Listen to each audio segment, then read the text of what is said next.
What if you do have enough time, but you're just spending it wrong? This is how you can plan your days so you don't feel overwhelmed, even when you have 20 things going on. And why I don't have time is the biggest lie we tell ourselves. So let's get right into the video.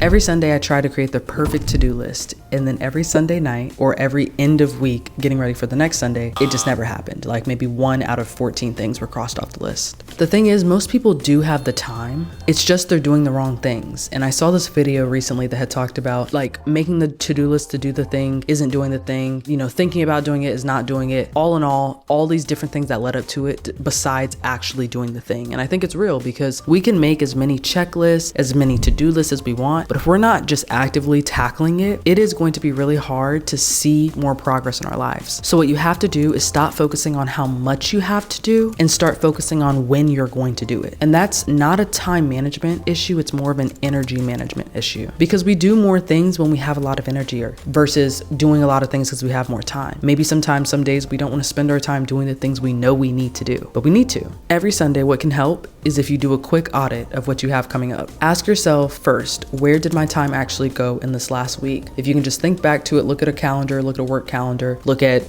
phone calls, how much time did you spend talking to people? That way you can know, how am I actually spending my time when I say I don't have time? That awareness alone will change everything. You can't wait until you're busy to figure out a system. The plan has to come before the chaos. One thing that is extremely helpful is time blocking. So instead of putting your calendar from 9 a.m. to 5 p.m., where it's all these different little things that are coming down a list, you have 9 a.m. to 12 p.m. being the block where you get the most mentally draining things out the way, because that's when your brain is the freshest. You never want to tackle things kind of midday if you've been working in meetings, talking with people. That energy level has now gone down, right? So you have to do it when you have your energy at the highest. You maybe had your favorite coffee or matcha or breakfast and you feel fueled. It's going to be really hard if you try to tackle the big things later in the day when naturally you're starting to cycle into more of a relaxing mode. That's when you can get 5-minute task out the way. Time blocking helps because you compare it with the energy level. So if you know 9 a.m. to 12 p.m. is when you have the highest energy, that's when you tackle the biggest things, even if you don't want to do them. Trust me, there are so many things that I don't want to do, but if I do them first, I will feel so much more accomplished later if I happen to slide off a little bit on things that are going to take me 10 minutes to do versus things that are going to take me 3 hours to do. After figuring out time blocking, think about buffer time. And I see this a lot in corporate or in higher ed. There will be meetings where it is 11 a.m. to 12 p.m. and then there's a 12 p.m. to 1 p.m. meeting. There is literally no buffer time in between taking a bathroom break, getting a snack, drinking some water, stretching. Buffer time is the 15 to 30 minutes where it takes you to either get to point A to point B. So maybe you have a meeting or you have a phone call or you have a Zoom with someone in the next couple of minutes. You're not going to have enough time to travel across wherever you work or to meet them at a coffee shop or hop on a call in a quiet place if you give yourself no buffer time. So if you have an 11 a.m. to 12 p.m. meeting, cool. Don't let that next meeting start until 12:15. It gives yourself time to wind down, finish off any notes or thoughts that you had with things you need to do at work or errands you needed to run. So say it's not work related. Say you have a full list of to-do things. You got to go to the mall. You got to get your shoes redone. You got to do something. If you know all the things I need to do are all the way spread out across town, how about when you're creating that buffer time, let's say 5 things on the list that I need to do today. 2 of the things I need to do are in this town or they are at least 10 minutes apart from each other. Let me plan that out to see, am I already in that town where I can just quickly do it? Are they open? So you got to really plan out what that day starts looking like, because say you're in town A and you're like, I can easily do this. I can be the first one in and out. And then if I just drive a couple minutes up the street, I can also just drop this off and pick it up later. Then your other appointment or whatever is in town B. If you can call ahead to plan to get these things done so that people can expect your arrival, you're going to feel so much more on time, in place, system set when people are expecting your arrival. It's when we go there, don't expect that there's going to be a long line, or don't expect that the person we needed to do the thing we need them to do won't be there or is out of town. Planning your day will completely change how it actually looks and how quickly you get done with the thing. That buffer time allows you to think through, all right, I'm going to plan to go to town A and B between this hour and this hour. It'll help me avoid rush hour traffic, and it'll allow me that by the time the evening, late afternoon hits, I can be back in town down A, doing whatever the last 2 things on my to-do list were. Plan that out. So for example, you got to go to the grocery store, you have to drop off dry cleaning, you need to drop something off at the office for a colleague. Grocery store needs to be last on your list because that food can't sit in the car all day, or it can't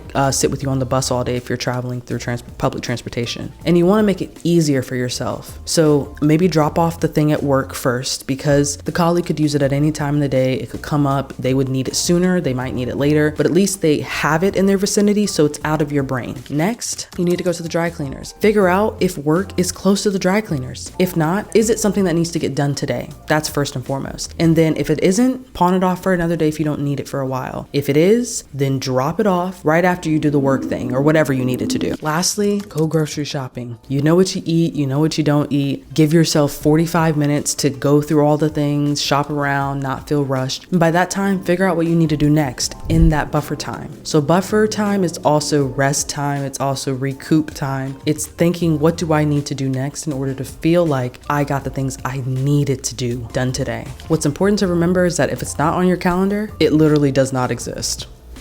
Hate to say it, get a notebook. Like, I recommend getting a free write space notebook. It's something that has really been helpful for me because I'll use my phone calendar and my reminders, but because I work in social and video production, looking at a screen and digitals and all that all day, every day, it's easy to bypass something that has been reminding me for the last 3 hours. I will set alarms and snooze them till I eventually just turn them off, and then I forget the thing I needed to do, and then all of a sudden it is my fault. So keep a mini notebook with you, write down on a sticky note, and just get those things done periodically throughout the day so that it makes your week easier. A couple of tools I recommend is Notion. I use the free version. I'm just not going to pay for something that I barely use besides for one little thing, which is just planning things out. So Notion is really helpful at being able to plan out your grocery list, plan out your to-do list, plan out your content ideas, plan everything out in one little place. And this is not sponsored. It could be though. And it just helps you keep everything together. If you don't want to go into all that, your notes app will be just fine. I use that like it is my best friend. Seriously, I have so many notes. I actually need to go in and delete like 1,000 of them. But just write it down and get it off of your head and into a note. At the end of the day, the goal is to not have a perfect day. It's just to make your day a little bit more predictable so you're not caught off by surprise when you don't have the time to do the things you do. You just haven't planned them out yet. And that's why this video exists, so that you can feel better and feel more productive and feel just overall great about what you want to do with your day. At the end of it all, you don't need more time. You need a better process. I recommend, and these are the hard truths I'm gonna leave you with, turn your phone off. Let someone know, hey, I'm locking in for the next 2 hours. I'll be here, but I'll call you when I'm done. The phone is a distraction. And for someone who uses it, who creates content, sometimes the content I need to create, it gets like backlogged where I'm just feeling like I'm rushed up against the clock simply because I was doom scrolling, like period, point blank. You have to understand and be accountable for how you feel and, you know, the actions that you're doing and creating so that you don't continue making the same mistakes.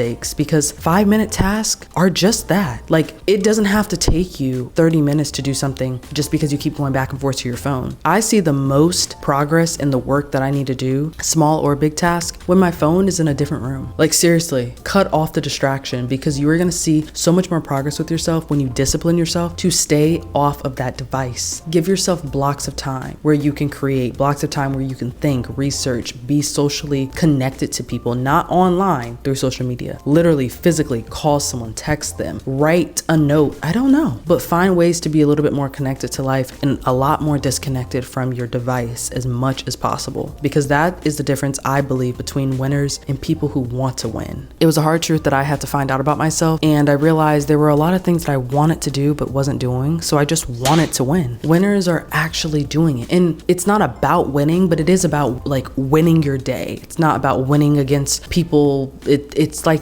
really you versus you. And so if you're ready to be in that season of your life, try the time blocking. Put buffer time in between things you need to do. Be honest with yourself. You can have time for everything. You really can. But you have to look at the habits that you're creating first so that you can set systems that break those habits. We're in our winter arc right now. I'm going to be talking about that for the next 90 days. Seriously, it can change. Your life can change. You have to just be a little bit more disciplined, especially when the motivation runs out. So if you stayed until this long, along in the video, leave this emoji so I know that you're a real one, and let me know what is causing the distractions in your life. Leave them in the comments and leave them there. And then go write down your last to-do list, or go create a Notion free calendar and put everything there so it gets out of your brain and onto paper. And then just start doing the thing. I really hope that this was helpful, and if it was, trust me, we're gonna continue talking about this until the end of the year. So like and subscribe if you really wanna keep seeing content like this. I'm gonna keep making it regardless, but I just wanna know if it's helpful. So I'll see you guys on the next episode of Party One Podcast.